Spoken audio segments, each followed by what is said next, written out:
Castanet News recently sat down with Colin Basran, who's looking for your vote October 15th to serve a third term as Kelowna's mayor. This is an edited version of that interview. The full unedited edition is available at the bottom of the story.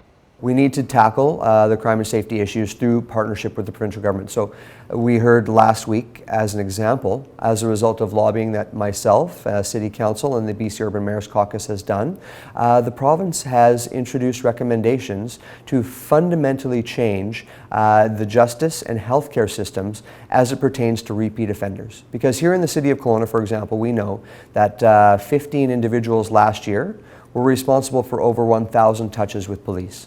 But we know that those 15 individuals, the majority of them, have mental health and addiction issues. So I know the quick and easy answer or suggestion by some is, well, they just need longer jail terms. Let's just get harder on consequences. Now, don't get me wrong, I am absolutely a firm believer in consequences, and those who are continually breaking into our homes and our businesses deserve to be punished.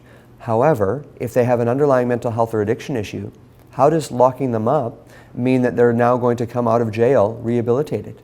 The likelihood is very slim.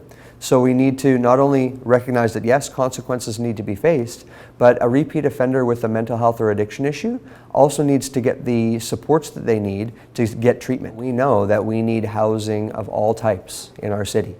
And so it's funny that we get accused of not building enough housing and affordability is going through the roof, but on the other hand, then there's others who say you're approving too much and there's too much development happening. We know we need housing for residents in our community of all types. And so we have the plans in place that make sure that the housing is put in the appropriate areas. So we have an official community plan that spells out where the high density neighborhoods are in our 5 urban centers, and then where other types of housing go around those urban centers. The incident at your inaugural or your kickoff campaign with candidate Ron Cannon, where you asked him to leave rather forcefully, might we say. Is that an example of leadership and collaboration? Even though I know he wasn't invited, there are underlying, but could that not have been handled better? For sure it could have. And I think that when you look at my overall track record of the past 11 years on council, certainly it speaks to collaboration, and as a result of all of the funding we've received from higher levels of government, speaks to my ability to build relationships, particularly with the federal and provincial governments.